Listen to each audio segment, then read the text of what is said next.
O bioma cerrado é encontrado na parte mais central do país, incluindo os estados de Goiás, Tocantins, Maranhão, Piauí, Bahia, Mato Grosso do Sul, Minas Gerais, São Paulo e Distrito Federal. Está presente também em pequenas porções dos estados do Paraná, no sul do Brasil, e de Rondônia, na região norte.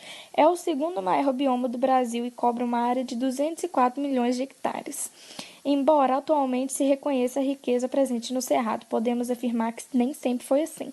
Pelo contrário, por localizar-se nos sertões brasileiros e pelo aspecto retorcido de sua vegetação, este ecossistema foi sendo sistematicamente alterado. O Cerrado apresenta árvores baixas, inclinadas e tortuosas, com ramificações retorcidas, geralmente com evidências de queimadas e presença de grande quantidade de graestas. Características se devem especialmente às condições dos solos que mostram pobres em nutrientes como fósforo, cálcio, magnésio, potássio e matéria orgânica. As raízes das plantas se mostram longas para que alcancem os lençóis freáticos, pois nos períodos de seca, entre maio e setembro, os índices de chuva são muito baixos, dessecando o solo em sua porção superficial. Em função deste balanço hídrico, muitas plantas perdem boa parte de suas folhas nesses períodos. Conhecido por savana brasileira, o cerrado ocorre em áreas de clima quente, com períodos de chuva de seca bem definidos. Os pontos mais elevados do Cerrado estão na cadeia que passa por Goiás em direção sudeste e nordeste. O pico alto da Serra dos Pirineus, com 1.385 metros de altitude, a Chapada dos Veadeiros, com 1.250 metros, e outros pontos com elevações consideradas que se estendem em direção noroeste. A Serra do Jerônimo e outras serras menores com altitudes entre 500 e 800 metros. O relevo é um tanto acidentado, com poucas áreas planas. Nos morros mais altos são encontrados pedregulhos, argila com inclusões de pedras e camadas de areia. Outra formação é constituída por aflorações e rochas calcárias, com fendas, grutas e cavernas em diferentes tamanhos. Por cima das rochas há uma vegetação silvestre, possui campos e vales com vegetação bem característica e há ainda uma floresta galeria rodeando riachos e lagoas. O clima predominante no Cerrado é o tropical sazonal, com inverno seco. A temperatura média no ar é de 25 graus Celsius, podendo chegar a marcações de até 40 graus Celsius na primavera. As mínimas registradas podem chegar a valores próximos de 10 graus Celsius ou até menos, nos meses de maio, junho e julho. A precipitação média anual fica entre 1.200 e 1.800 milímetros, com estação chuvosa compreendida entre outubro e abril, sendo dezembro e janeiro os meses mais chuvosos. Curtos períodos de seca, chamados de verânicos, podem ocorrer no meio da primavera e do verão. No período de maio a setembro, os índices pluviométricos mensais reduzem-se bastante, podendo chegar a zero. Nos períodos de estiagem, o solo se resseca muito, mas somente em sua parte superficial, 1,5 a 2 metros de profundidade. Mas vários estudos já demonstraram que, mesmo durante a seca, as folhas das árvores perdem razoáveis quantidades de água por transpiração, evidenciando a disponibilidade deste material nas camadas profundas do solo. Outra evidência é a floração do ípê amarelo na estação da seca. Porém, a maior demonstração deste fato é a presença de extensas plantações de eucaliptos, crescendo e produzindo plenamente sem necessidade de irrigação e adubação. Ventos fortes e constantes não são características gerais do Cerrado. Normalmente, a atmosfera é calma e o ar fica muitas vezes quase parado. Em agosto, costumam ocorrer algumas ventanias, levantando poeiras e cinzas de queimadas a grandes alturas, através de redemoinhos que se podem ver de longe. A radiação solar é bastante intensa, podendo reduzir-se devido à alta nebulosidade nos meses excessivamente chuvosos do verão. O Cerrado pode ser considerado como o berço das águas do Brasil. Ele contribui com 8 das 12 regiões hidrográficas do país, com destaque para 3: as bacias dos rios Araguaia, Tocantins, do Rio São Francisco e do Rio Paraná. Isso porque é em seu território que encontramos as fontes de uma boa quantidade de água que banha essas bacias hidrográficas. O cerrado apresenta grande variedade em espécies em todos os ambientes que dispõem de muitos recursos ecológicos, abrigando comunidades de animais com abundância de indivíduos, alguns com adaptações especializadas para explorar o que fornecesse o habitat.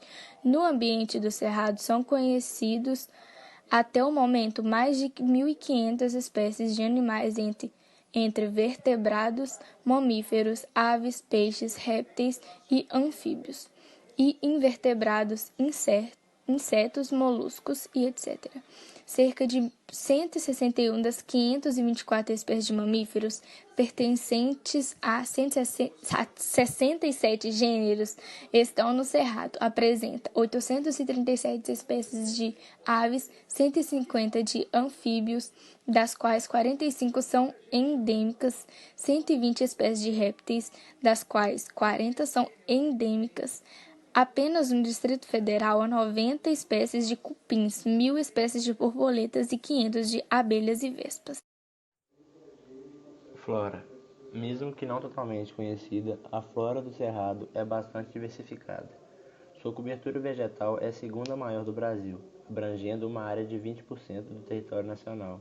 Apresenta as mais diversas formas de vegetação, desde campos sem árvores ou arbustos, até o cerrado lenhoso, denso com floresta galeria. Reconhecido como a segunda savana mais rica do mundo em biodiversidade. A primeira é a savana africana, que tem 10.700 espécies de plantas, 205 espécies de mamíferos, 741 espécies de aves, 151 espécies de répteis e 163 de anfíbios, e é a maior formação savânica e o terceiro maior bioma do mundo, com área de 8.246.082 km², com a presença de diversos ecossistemas, riquíssima flora com 7.000 espécies de plantas, sendo 4.000 endêmicas desse bioma. Os campos cobrem a maior parte do território, é essencialmente coberto por gramíneas, com árvores e arbustos. É subdividido em campo de cerrado e campo limpo, que se diferenciam na formação do terreno e na composição do solo. Com declives ou planos, as árvores mais altas do cerrado chegam a 15 metros de altura e formam estruturas irregulares. Apenas nas matas ciliares, as árvores ultrapassam 25 metros e possuem normalmente folhas pequenas. Nos chapadões arenosos e nos quentes campos rupestres estão os mais exuberantes e exóticos cactos, bromelíceas e orquídeas, contando com centenas de espécies endêmicas, e ainda existem espécies desconhecidas que, devido à ação do homem, podem ser destruídas antes mesmo de serem catalogadas. Preservação ambiental é a proteção da natureza, sem considerar a questão econômica ou de uso. A ideia da preservação é proteger o meio ambiente das ações do homem. Apesar de serem usados como sinônimos, a preservação ambiental e a conservação ambiental são diferentes ideologias, já que a segunda trata do meio ambiente com a intenção de proteger, mas também de conviver e de usar racionalmente. Sendo dessa corrente ideológica a origem de conceitos como desenvolvimento sustentável. Preservar o meio ambiente possui diversas motivações: o equilíbrio dos ecossistemas, a manutenção da fauna e da flora, que ainda não foram entendidas por completo. Pode trazer à humanidade avanços em áreas como a farmácia ou mesmo em administração. Vide a descoberta de substâncias na natureza e os aprendizados que as culturas animais trazem para a humanidade. Parte da manutenção da vida humana na Terra depende dessa preservação ambiental. Esse equilíbrio natural, que a cada vez que é rompido, pode causar danos catastróficos como pragas em plantações. Ocupação humana. Depois da Mata Atlântica, o Cerrado é o ecossistema brasileiro que mais alterações sofreu com a ocupação humana. Um dos impactos ambientais mais graves na região foi causado pelo garimpo. Contaminaram os rios com mercúrio e provocaram assoreamento dos cursos de água, bloqueio por terra. A erosão é causada pela atividade mineradora. Tem sido tão intensa que, em alguns casos, chegou até mesmo a impossibilitar a própria extração de ouro rio abaixo. Nos últimos anos, contudo, a expansão da agricultura e da pecuária representa o maior fator de risco para o cerrado. As duas principais ameaças à biodiversidade do Cerrado estão relacionadas às duas atividades econômicas, a monocultura intensiva de grãos e a pecuária extensiva de baixa tecnologia. O uso de técnicas de aproveitamento intensivo dos solos tem provocado há anos o esgotamento de recursos